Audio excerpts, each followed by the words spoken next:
In an age of kings and conquests, one story stands as a stark reminder that even the mightiest can fall, not by the sword, but by the quiet corrosion of their own character.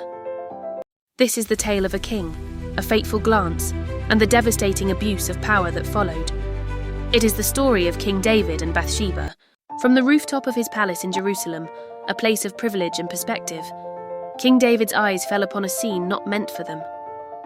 Below, a woman of remarkable beauty, Bathsheba, was bathing. At that moment, David, the celebrated king and psalmist, was not a leader contemplating the welfare of his nation, but a man captivated by desire. This single, indulgent gaze set in motion a chain of events that would stain his reign and shatter lives. Driven by his impulse, David dispatched his messengers, using the authority of his office to summon Bathsheba to the palace. In the confines of the royal chambers, the king and the soldier's wife committed adultery. The fleeting moment of illicit passion soon gave way to a chilling reality. A message arrived for the king, informing him that Bathsheba was pregnant with his child. The sin, once private, now threatened to become a public scandal. Panic set in, and David scrambled to orchestrate a cover-up.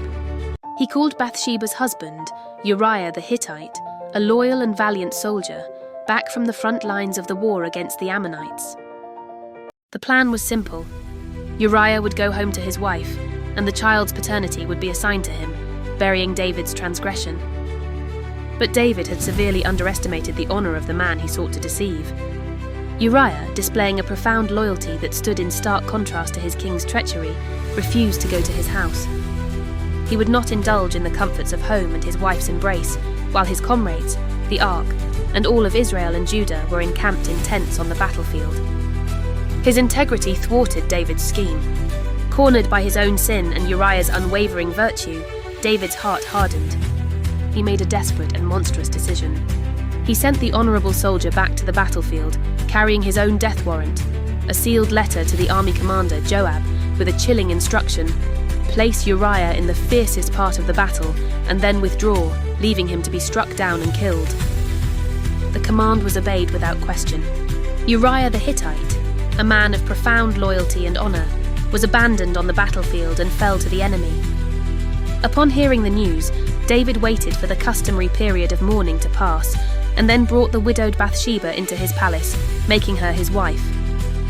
To the world, it might have seemed like a king showing favour to a fallen soldier's widow. But in the shadows, it was the culmination of lust, deception, and murder. The narrator appears on screen.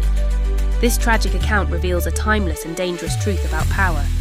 We see how King David, a man described as being after God's own heart, allowed his authority to become a tool for personal gratification and ultimately for profound evil. He used his position not to protect his people, but to prey on one of them. When his sin was in danger of being exposed, he didn't repent. He doubled down, using that same power to orchestrate a murder and conceal his guilt. The consequences were severe. The prophet Nathan confronted David, and divine judgment followed, bringing turmoil and tragedy to his own family for years to come. This story serves as a powerful warning that no one, not a king, a CEO, or a leader in any capacity, is above the moral law. It underscores the absolute necessity of accountability, integrity, and the humility to resist the temptation to believe that power puts you beyond reproach.